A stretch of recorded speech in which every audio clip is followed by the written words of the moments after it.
Sesi terakhir bersama saya Aiman Wicaksono di Rakyat Bersuara, karena tadi Bung Rocky sudah menyebutkan hal yang perlu diklarifikasi oleh Bung Noel Emmanuel Ebenezer. Saya berikan kesempatan. Apa yang mau diklarifikasi? 13 hari katanya, ini kan harus disampaikan, sudah divideokan oleh logikanya Bung 13 hari. EG. Silakan. Itu kalau logika sesatnya Bung Rocky mungkin ya. Logika Jangankan sesat, 13 hari. Sehari pun pasti gitu loh. Tapi kan nggak mungkin, dari mana mau 13 hari. Kekuasaan ini punya legitimasi. Lantas kekuasaan ini secara konstitusi juga dia berakhir pada tanggal 20 Oktober 2024 nanti. Jadi apanya mau 13 harinya? Terkecuali ada sesuatu yang benar-benar luar biasa. Kudeta, kemudian revolusi. Tapi kan kita lihat itu hal yang nggak mungkin semua. Karena salah satu syarat dari revolusi adalah harus ada kontradiksi sosial yang benar-benar sebuah keharusan. Tapi kan tidak ada. Begitu juga kudeta, tidak mungkin juga. Nah, dari dua ini ya, ingin merubah sebuah rezim tidak memenuhi syarat. Jadi tidak mungkin ada namanya 13 hari. Jadi Anda gitu memprediksi setelah pengumuman yang sudah akan berjalan normal, kalau ada angket-angket Mahkamah Konstitusi iya, tapi tidak akan pernah merubah hasil. Sangat tidak mungkin. Dari mana mungkin yang apa yang disampaikan Bung Raffi juga, misalnya ada dokumen-dokumen, kan itu bisa dibuktikan saja nanti, kan itu juga bisa akan dijawab gitu loh. Jadi menurut saya hal yang tidak mungkin lah, hal yang tidak mungkin. Bung Refli. Karena kita masih Dari tadi Rafli terus sorry. hampir Rafli Ahmad. Jadi saya rasa Ntar kayak waktu tanggal 14 malam itu ada yang salah ngumumin di Istora itu. Ya, proses Refli besok. Harun. Loh. Salah. Bro, coba saya kasih dalilnya, Saudara Noel. Coba you pilih. Politik adalah seni kemungkinan, right? Ya. Oke. setuju. Salah. Salahnya di mana? Politics is the art of attacking the impossible. Politik adalah seni untuk attacking the impossible. Menyerang. Melawan ketidakmungkinan. Itu yang namanya energi dalam politik.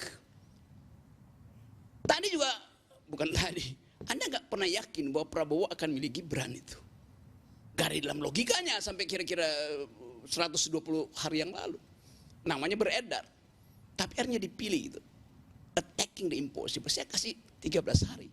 Attacking the impossible. Anda bilang tersesat. Pasti Anda akan tersesat dalam jalan pikiran saya. Tapi Anda akan tersesat di jalan yang benar. Ayo dong. Silakan.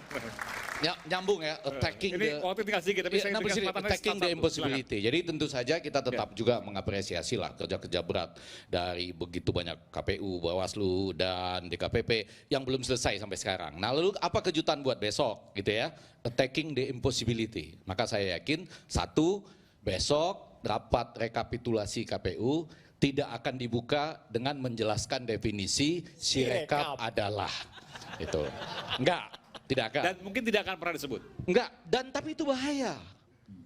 Karena Anda mengerjakan sesuatu tanpa bisa Anda definisikan itu apa. Betul enggak? Bahaya betul. Anda mengerjakan sesuatu walaupun Babe dengan cepat mengatakan itu tidak kami pakai. Lebih rumit lagi bikin definisi itu. Sirekap adalah koma, tapi itu tidak kami pakai. Wah, seluruh logika lain akan lahir dari situ. Nah, tapi sebetulnya gini, menarik. Saya tadi lihat mahasiswa agak bingung ngasih pendapat atau enggak. Saya rasa kita semua di sini juga berbeda-beda. Noel tetap, Jokowi mania dan Prabowo mania. Nama Prabowo mania tuh dari saya dulu ngasih ke dia loh itu ya. Karena dia pindah, sudah Anda tetap pakai mania saja gitu. Jadi Jokowi pindah, Prabowo mania saja. Gitu. Enggak, pokoknya dia kan mania, apa saja mania. Udah pindah ke Prabowo ya Prabowo mania lah gitu. Kalau Babe Haikal, saya tertarik tadi. Ya, Babe, maaf ini saya ada rekaman yang enggak. Jadi Babe itu tetap Prabowo yang akan dilantik ini sampai 20 Oktober gitu ya. Tapi waktu dinyatakan dalam 13 hari lagi ada peristiwa besar, Babe bilang iya. Saya nggak tahu iya itu maksudnya buat Prabowo barangkali Babe ya. Buat Prabowo ya. Yang 13 hari lagi iya juga barangkali ya. Sementara Rocky Gerung mempersoalkan attacking the impossibility ya. Bagi teman saya yang sangat saya hormati menyelamatkan saya loh. Dulu waktu ada isu bansos, waktu ada isu apa itu benur kan, saya diselamatkan. Dan saya bilang harusnya sudah ada sebuah peta besar kan. Saya minta juga ke KPK bahwa bansos itu siapa yang ngasih, di mana sebarannya berapa, vendornya siapa, siapa penerimanya. Jadi kita bisa tahu nih dalam bulan-bulan ini misalnya siapa yang menerima. Apakah masuk ke dalam kelas yang tadi isinya 48 orang misalnya kan. Itu juga ya.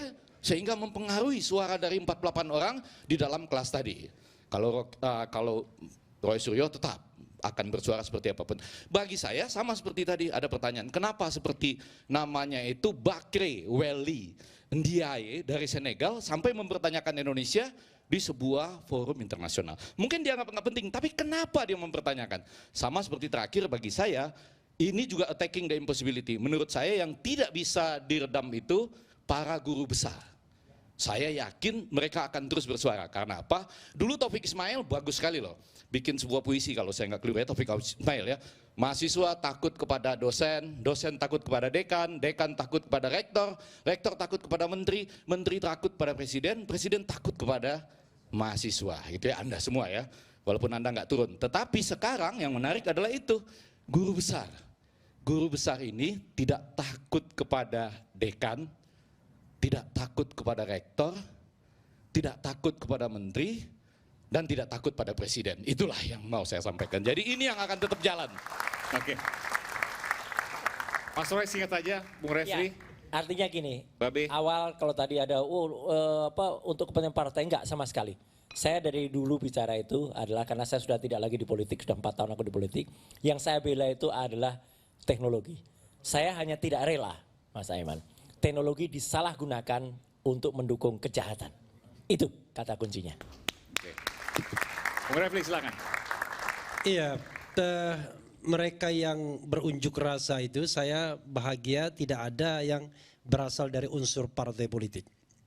Mereka civil society dan tadi yang memimpin bahkan Profesor Din Samsudin, ada mantan purnawirawan dan lain sebagainya, tetapi partai politik paslon 1 dan paslon 3 itu sama sekali tidak ada. Bahkan saya tahu nggak ada yang namanya misalnya restu dari paslon 01 atau 03. Memang dia bisa perintahkan Profesor Din Samsudin yang jauh lebih senior kan.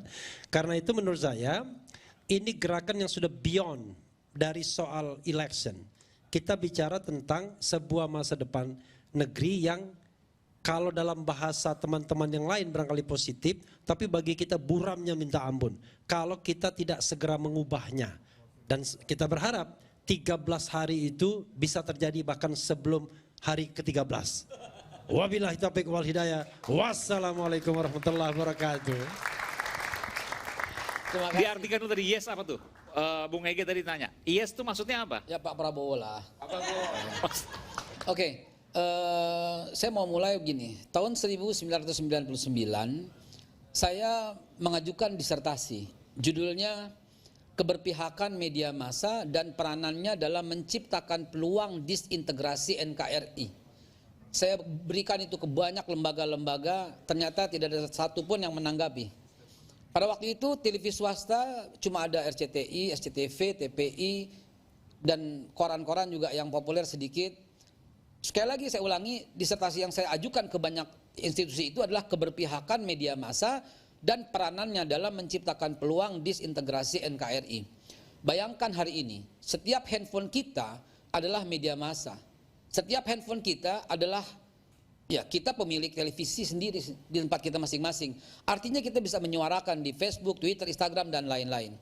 Bangsa Indonesia adalah bangsa yang besar. 13.740 pulau, 6 agama yang sangat rukun, 651 bahasa, dan 741 suku yang ada di sini.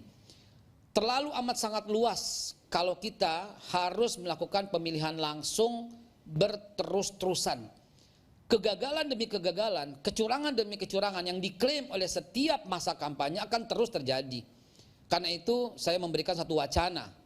Kembalilah kepada Pancasila yang asli dan murni UUD 45 bahwa kerakyatan yang dipimpin oleh hikmah kebijaksanaan dalam permusyawaratan perwakilan masih ajang diskusi bahwa pemilihan langsung belum saatnya 100% secara murni dilakukan di Indonesia. Kenapa? Karena pendidikan di Indonesia sangat tidak merata. Berapa yang nggak sekolah, berapa SD, berapa SMP, berapa SMA, berapa universitas, berapa doktor, berapa profesor, itu sangat jauh rentannya. Baik. Sehingga keterwakilan harus mulai coba kita diskusikan kembali demi Bhinneka Tunggal Ika, NKRI, dan Pancasila kita. Itu dia. Oke, baik. Terakhir, Bung Rocky, kalau biasanya panjang, sekarang agak lebih singkat boleh, silakan. Oke, saya hanya mengucapkan semua hal di dalam keprihatinan bahwa selama Rekam lagi nggak? Kenapa? Iya, kan itu selama 9 tahun kita lihat bagaimana rakyat kita dijadikan sekedar sebagai konsumen, sebagai penerima hadiah Jokowi itu, kan itu menghina tuh. Jadi tidak lagi dia sebagai citizen tapi sebagai konsumen. Itu masalah kita tuh. Demokrasi itu menegakkan hak-hak netizen, bukan menjadikan netizen itu konsumen. Memang rakyat telah memilih, tapi kita tahu bahwa begitu banyak rakyat yang menunggu semacam sedekah, dan kita lihat bagaimana harga dirinya itu dihina oleh presiden. Bagi-bagi BLT, bahkan presiden tungguin depan istana, lempar. Jadi penghinaan pada rakyat ini sudah tiba pada puncaknya tuh. Dia tidak bisa bicara. Rakyat selalu dianggap sebagai the unspeakable, tetapi suara mereka diucapkan oleh masyarakat sipil, oleh profesor. Nah sekarang rakyat pasti akan ikut keadaan yang ditetapkan oleh sejarah.